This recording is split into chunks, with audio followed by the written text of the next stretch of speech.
la radio des Français dans le monde. Expat Pratique. En partenariat avec Expat Pro. expat-pro.com. Une étude britannique, 5% de la population aurait un pouce plus gros que l'autre à cause de l'utilisation du smartphone. Et les jeunes sont plus touchés par cette transformation du corps, plutôt rapide ces dernières années. C'est vrai qu'on les voit tous derrière leurs écrans. Comment réagir, les ados et les écrans? C'est le sujet du jour avec mon invité Laurence Muller, qui est fan de la santé et de la prévention. Bonjour Laurence. Bonjour Gauthier, ravi d'être avec toi aujourd'hui. Content de te retrouver en effet dans le cadre de notre partenariat avec Expat Pro. On a eu l'occasion de te découvrir, de découvrir ton parcours. Toi, tu es coach, thérapeute et vraiment, je le disais en intro, fan de la prévention. La prévention, c'est un peu mon dada. À l'origine, plus sur tout ce qui touche à la santé, comment prévenir la santé, oui, effectivement. Alors là, c'est la rentrée scolaire. On va donc s'intéresser spécifiquement à un sujet qui est un vaste débat, un vaste sujet, les ados et les écrans.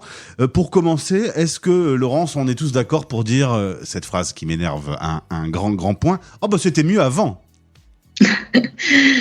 On a toujours l'impression que c'était mieux avant, mais voilà, c'est ce que nous disaient nos parents, ça nous énervait au plus haut point. Je ne sais pas toi en tout cas, mais moi c'est toujours quelque chose qui m'a un peu énervée. On peut toujours comparer, mais je trouve qu'il faut vivre aussi dans le présent, il faut vivre avec son temps, il faut voir le positif et négatif des deux et puis essayer de faire au mieux avec ce qu'on a à l'instant T. Il y a toujours eu de toute façon un petit problème de dialogue entre l'ado et les parents, c'est historique. Oui, bien sûr. Et puis, c'est une période, normale, une période d'élagage neuronal. C'est une période où l'adolescent a besoin de, des fois, transgresser les interdits. Il a besoin de se mettre en danger. C'est une période d'excès. C'est une période où l'adolescent doit aussi s'émanciper de ses parents et, développer sa propre personnalité. Donc, ça passe aussi parfois ou souvent par l'opposition, par le fait de ne pas être d'accord et c'est normal, c'est une période normale, on est tous passés par là. Donc c'est facile de voir avec le recul, mais c'est une période complètement normale, et pas pathologique du tout. Alors ça c'est pour la bonne nouvelle, la mauvaise nouvelle c'est que peut-être le parent est peut-être un peu plus démuni face à ce qu'on peut trouver sur un téléphone, puisqu'on trouve à peu près de tout. Il peut y avoir de la violence, il peut y avoir de la sexualité. Le parent n'est peut-être pas au fait de ce que l'on peut trouver et des risques que l'on a avec un téléphone? Oui, bien sûr. Alors après, maintenant, je pense que les parents sont de plus en plus au fait parce qu'il y a pas mal de communication sur le sujet, mais c'est plus comment, en tant que parent, réguler cette histoire de réseaux sociaux ou de téléphone ou de jeux en ligne et comment protéger son enfant. C'est toujours avoir une juste mesure entre ne pas interdire, parce que je pense que de toute façon, l'interdiction mène à la transgression.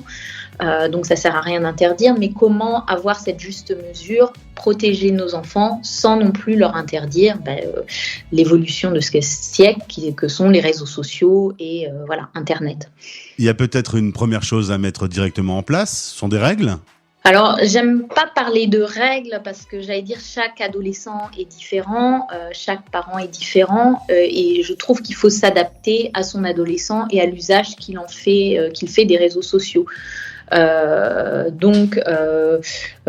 trouve il y a des choses à respecter, mais surtout ce qui est très important pour moi et je pense quels que soient les sujets, parce qu'on parlait aussi de la sexualité et du reste ensemble, c'est toujours le dialogue avec son enfant.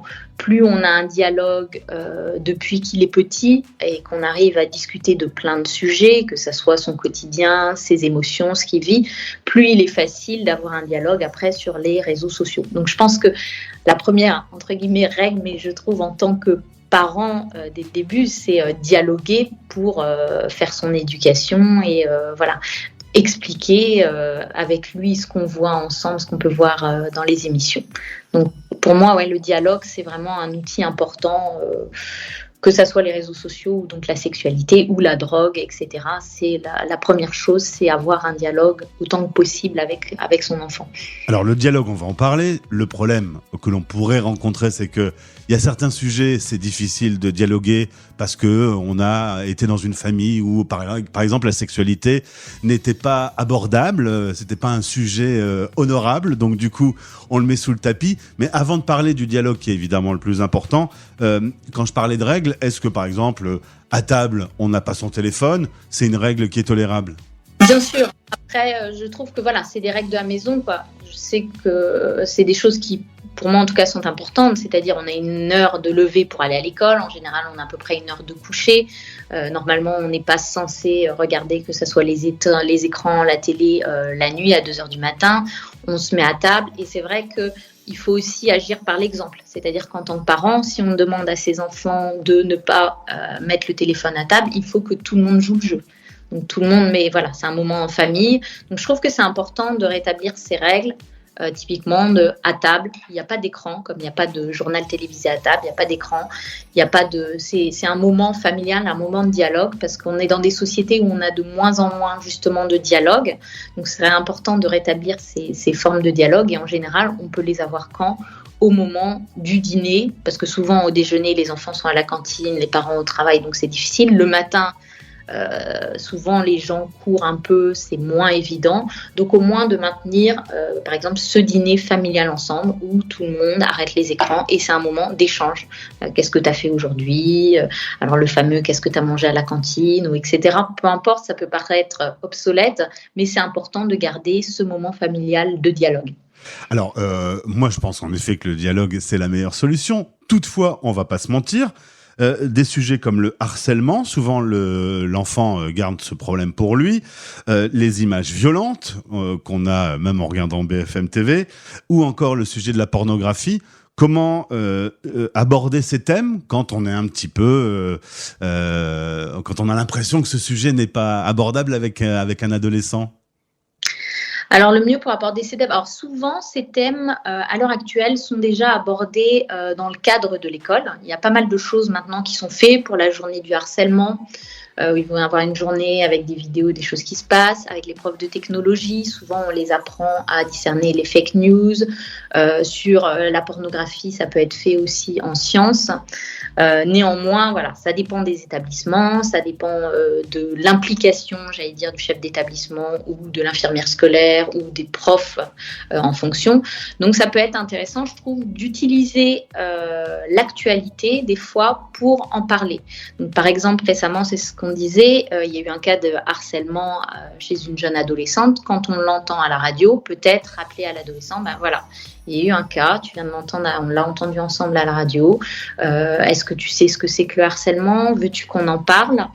Et si on est mal à l'aise, il y a énormément maintenant, justement, Internet a aussi des bonnes choses, il y a énormément de ressources en ligne que je te donnerai plus tard, donc des sites, que ça soit sur la pornographie, sur Internet, notamment le ministère de l'Éducation et de la Jeunesse qui ont mis des sites qui s'appellent e-enfance.org.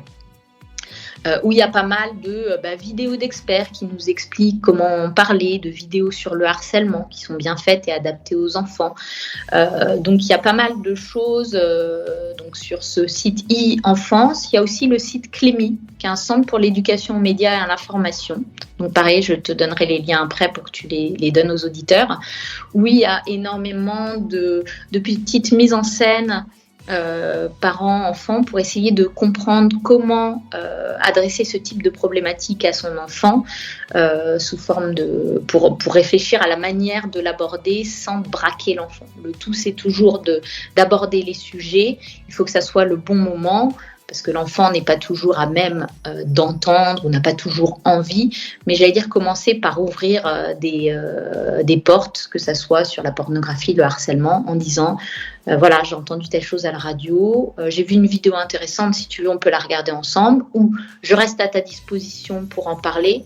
Pas toujours forcer l'enfant à en discuter directement, attendre que ça soit le bon moment pour lui, mais lui faire comprendre qu'on est là et que on peut en discuter avec lui, qu'il peut venir nous voir. Et ça, c'est toujours important de lui dire. Même s'il n'en discute pas sur le moment, lui rappeler régulièrement que vous êtes là et qu'on peut en discuter, ou qu'au moins, si vous n'êtes pas à l'aise pour en discuter, il y aura des ressources ou des vidéos sur Internet pour regarder ensemble ou pour discuter avec lui. C'est ça, si culturellement aborder le sujet du sexe avec son enfant, c'est pas du tout possible. Il vaut encore mieux donner un bon site web bien fait avec des petits tutos, avec des petites explications, plutôt que de rien faire du tout.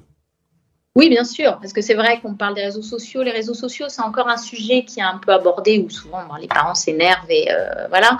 Mais la sexualité, c'est encore quelque chose de différent et beaucoup de gens sont mal à l'aise, des fois en fonction effectivement de leur éducation. Donc dans ce cas-là, je pense qu'il faut mieux donner des sites du ministère de la Santé, de l'Éducation qui sont très bien faits. Santé publique, je pense à onsexprime.fr par exemple, qui répond à toutes les interrogations des enfants en leur disant, voilà, il y a un site, il y a tout dessus. Si tu as des questions, je reste là, ou s'il y a des choses, voilà.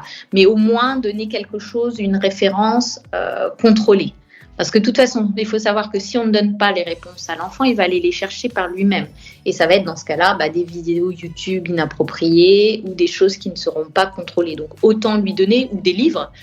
Moi, je sais qu'avec mes filles, j'ai beaucoup utilisé... comment il s'appelle ? Ah, j'ai perdu le nom.